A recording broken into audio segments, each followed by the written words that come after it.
G'day guys, welcome back to Beyond This World. My name is Bailey. Please like and subscribe to this video and share if you find this valuable. Today we're looking at Professor Jiang. He's a professor in China, I think, but he lives in Canada. So yeah, he lives in Canada, but he sometimes teaches in China as well. And he's been a massive climber on YouTube this year. He started off this year. Went all the way up to 100,000 subscribers pretty much within 6 months, if that, probably even sooner. It was crazy. So he speaks on a lot of wide variety of topics. World War III, he predicted the Iran war, which is sort of how he sort of rose to fame pretty quickly. And yeah, today's going to be talking about the Israel-Gaza conflict as a ritual sacrifice. So, and yeah, and just Israel as a whole and how they work as a country in the world. So yeah, without further ado, let's get stuck in this one. I think you guys will like this. We are going to discuss some extremely controversial topics. And because this is going to go on YouTube, there are certain words I cannot say. So just to warn you, I will write down these words, but I will not say them, because if I do say them, then I will get censored on YouTube. Today, we're going to look at how evil triumphs. Why is the world so evil? And there's going to be a lot of extremely disturbing topics we're going to discuss. But you're mature, and it's important that we discuss these topics in order to understand how the world works. So let's just start. And we will do a lot of speculation and theorizing in this class. So do not take this as gospel. Do not believe this is the truth. The entire point of this class is to help you develop the theories and the ideas to better understand the world. These are tools. Okay? This is not truth. These are tools. All right. So the first question I have for you is, what is happening in Israel? Right now, as you know, Israel is besieging, bombarding Gaza. You might have seen the videos on social media. It is disturbing. It is terrible what is happening. The word that is happening, the word that we use for what is happening in Gaza is this word. You are not allowed to say this word on YouTube, but that is the intention. What I will argue, though, is that the truth is far more disturbing than this. What is really happening in Gaza is a ritual sacrifice. And this happens quite often in human history. If you go back and you look at the real history of humanity, this happens quite often. Some of the most famous examples are the Aztecs. We've dug up temples of the Aztecs, and inside the temples are thousands and thousands of human skulls. So before they went to war, they practiced human sacrifice. They would commit mass murder of their enemies in public. So the Aztecs were really famous for this. The Phoenicians, specifically the Carthaginians. We will discuss them later this semester, but the Phoenicians were also famous for a particular type of sacrifice, which is child sacrifice.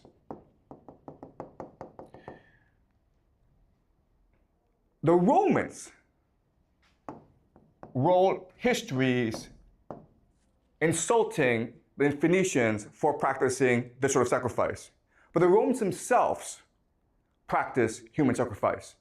What they would do is that after every major war, they would capture all the major leaders, all their enemies, and they would parade their enemies through the streets of Rome.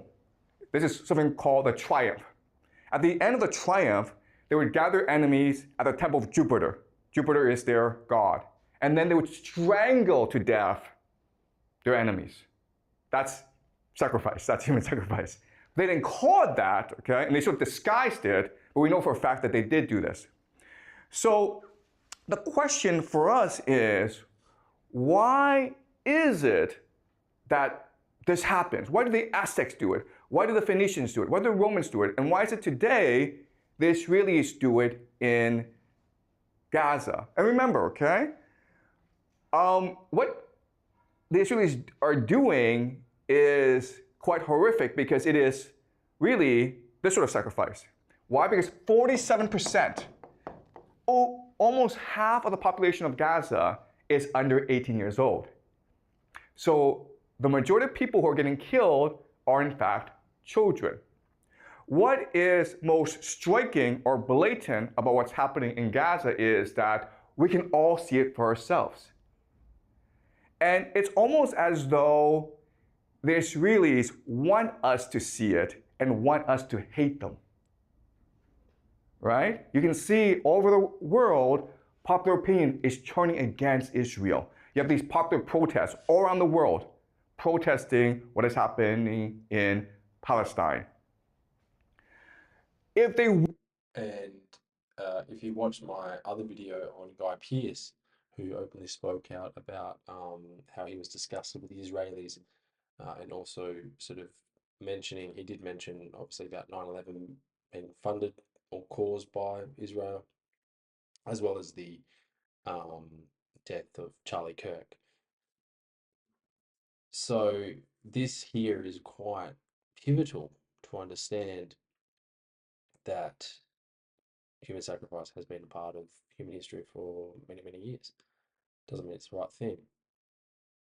But also my other video that you guys may or may not have seen, the one by Scoop of Coop, he mentions obviously the Aztecs with their human sacrificing the Phoenicians as well. It's pretty conclusive that this isn't anything new, unfortunately. really want to do this, right? There are actually much more effective ways of doing this. For example, you could just poison their water.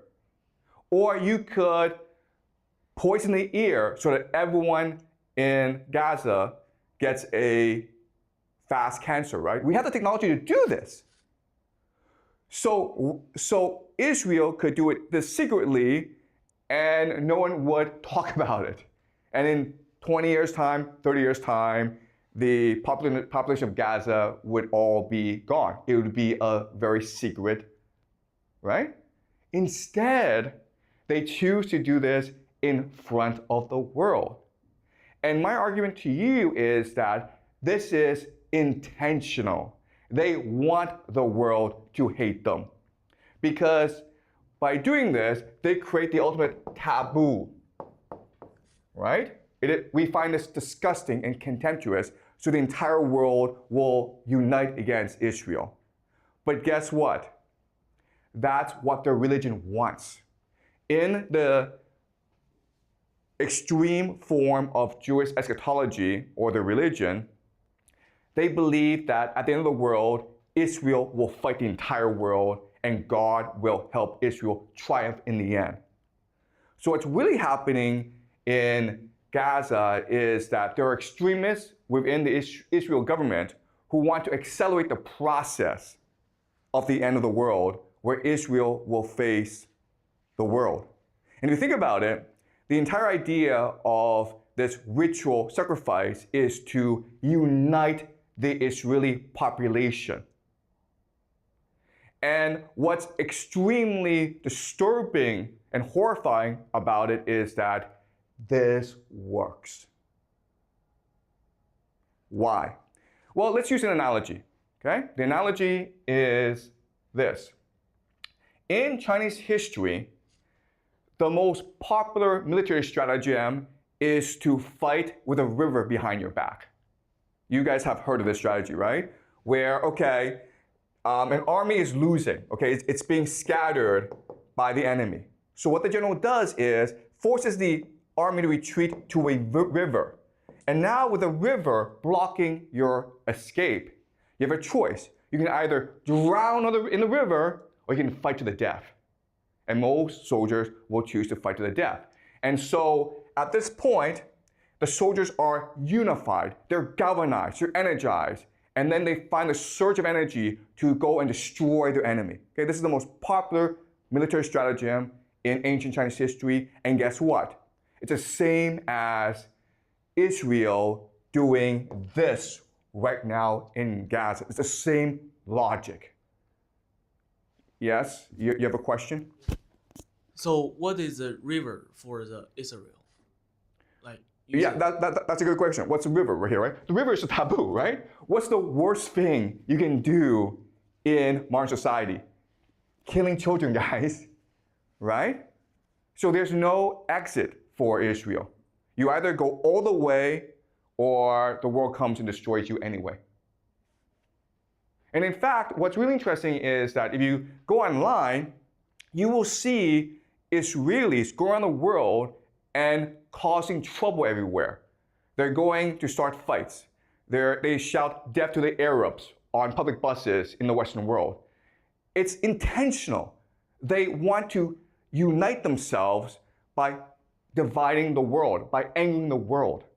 Yeah, so there you guys have it. So all this is happening in front of our eyes, and the mainstream media, America, of course, the big oligarch that is, or big machine that is America, um, are protecting Israel,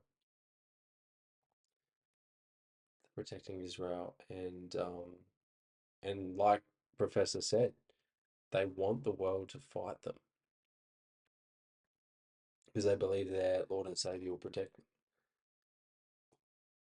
So now it makes me want to look back into World War II and go, well, you know, what were we lied to there as well with what happened? So it's definitely interesting, and as Professor was saying, that it's the ultimate taboo for them, to kill children. It's not good, but for them it's the ultimate rush, and um, for them it's the act of that is to bring the whole of Israel together to fight against the world. It's just warped mentality. But anyway, guys, I'll leave it at that. I'll see you guys in the next one. Please like, subscribe, and share. Cheers.